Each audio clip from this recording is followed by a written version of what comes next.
Before dawn breaks over the savanna, a shape moves along the spine of a sleeping buffalo. Small claws grip into thick hide. A curved red bill dips into a fold of skin, searching.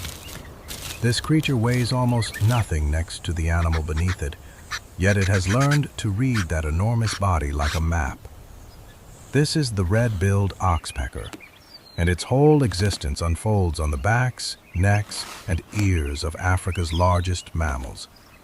Most people who watch this bird see only the obvious part of its life, picking ticks from a rhino's hide, riding along on a giraffe's neck, darting between the horns of a wildebeest. But there is a second hidden chapter to this story, one that happens far from any grazing herd. It takes place inside a hollow trunk, in near total darkness, where the oxpecker becomes something else entirely. A builder, a parent, a protector of fragile life. Unlike birds that weave nests from twigs out in the open, the oxpecker chooses concealment over display. It searches for a cavity already carved into a dead or living tree, often one abandoned by a woodpecker or barbet. The entrance is narrow, barely wide enough for the bird's own body, and that narrowness is the whole point. What cannot get in cannot threaten what lies inside. Once the hollow is chosen, the real work begins. The oxpecker does not travel far to gather material. Instead, it uses what its The African own sunrise reveals the formidable Cape buffalo, coarse grass attended by stems the are woven vigilant into a rough oxpecker. base. Fine plant fibers are tucked along the walls. But the finishing touch, the layer that makes this nest recognizably an oxpecker's, is hair. Not just any hair. Hair plucked directly from the coats of the very animals the bird feeds upon. Watch closely, and you will see the bird tug gently at a loose tuft on a zebra's flank, or work free a few strands caught in the mane of a giraffe. Some of this hair is eaten as a source of extra protein, but a portion of it is carried back, beakful by beakful, to line the nest. In this way, the herd itself becomes part of the nursery, long before any egg has been laid. The eggs themselves are modest, pale, faintly speckled, easy to miss against the dim interior of the cavity. A clutch typically holds 2 to 5 of them, resting in that soft nest of grass and borrowed hair. From the moment the first egg appears, the adult birds settle into a rhythm that will not break for weeks. Incubation duties are shared, one parent holding steady warmth over the eggs, while the other slips out to feed. Roughly 12 to 13 days pass before the first shell begins to weaken. During this stretch, there is little drama to observe from the outside.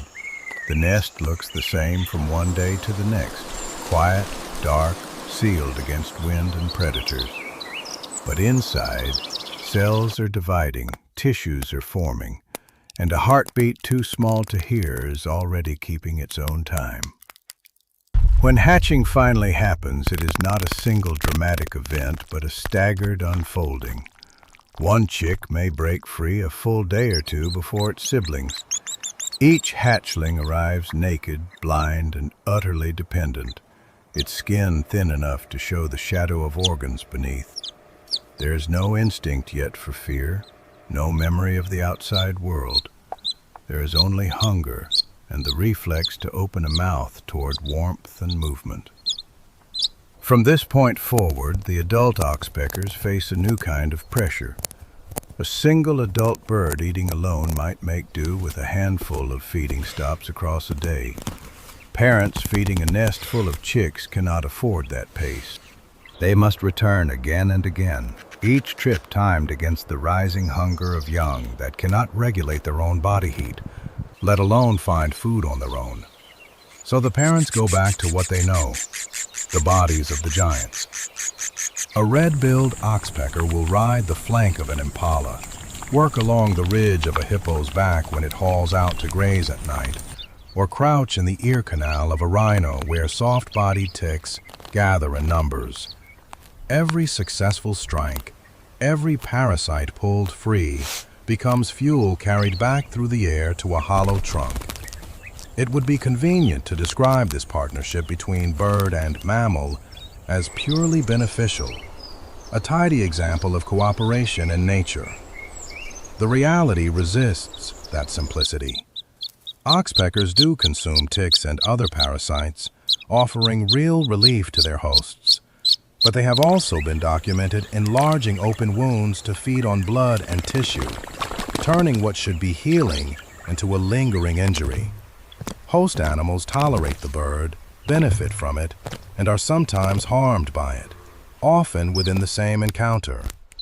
This complexity does not pause during the breeding season. If anything, it intensifies.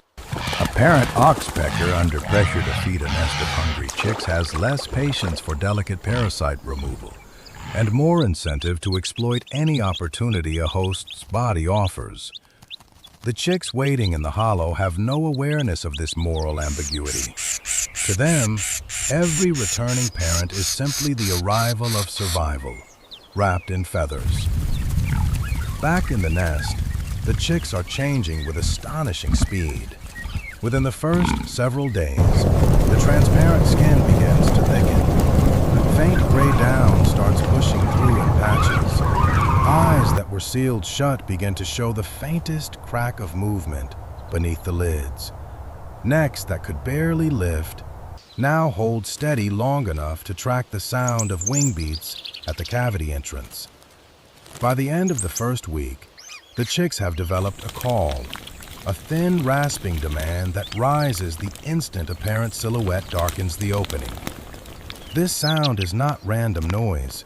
It is a targeted request, adjusted in intensity based on how recently the chick last ate. Nestlings that missed a feeding cycle beg louder and longer than siblings who were fed more recently. A small but real form of communication happening in near total darkness. Feather growth follows next, starting along the wings and spreading across the back. What was smooth pink skin becomes textured with emerging quills, then bristling tracts of developing plumage. The transformation from a nearly translucent hatchling to a recognizably bird-shaped chick takes only 2 to 3 weeks, a pace driven entirely by the relentless supply of protein-rich insects and blood-fed ticks brought in from outside. As the chicks grow larger, the nest cavity that once felt spacious begins to feel cramped. Siblings press against one another for space near the entrance, competing for position closest to the light and the incoming food. This crowding is not accidental.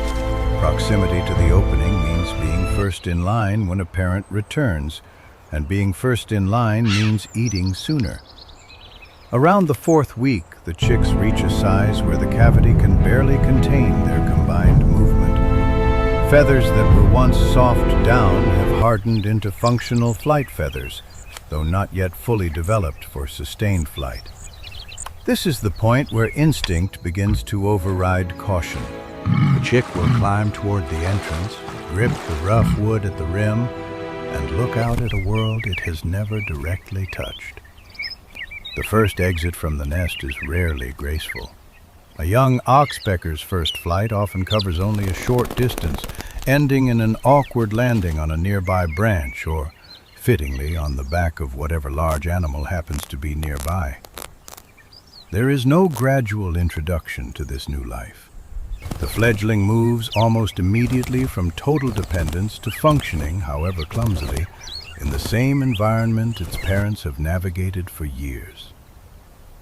In the days that follow, the young bird continues to receive some food from its parents even as it attempts its own feeding strikes. It watches how an adult angles its body against a host's hide, how it braces against sudden movement when the animal shifts its weight, how it reads the subtle signs of where parasites tend to cluster. This is not formal teaching, but the young bird absorbs the pattern through repeated observation and imitation.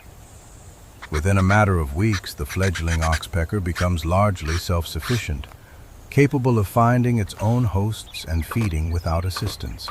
It will spend the remainder of its life moving between grazing herds, riding on backs it did not choose but has learned to trust, feeding in ways that help and sometimes harm the animals that carry it. And when its own breeding season arrives, it will return to the same kind of hollow trunk where its own life began, gathering grass, fiber, and borrowed hair to build a nest for chicks it has not yet met. This is the quiet, largely unseen half of the red-billed oxpecker story. Not the bird perched visibly on a rhino's back, but the bird disappearing into a dark cavity, turning the raw material of the savanna's giants into a nursery for the next generation. Every strand of hair in that nest, every insect carried back through the heat of the day, is a thread connecting the smallest bird on the plain to the largest animals living beside it.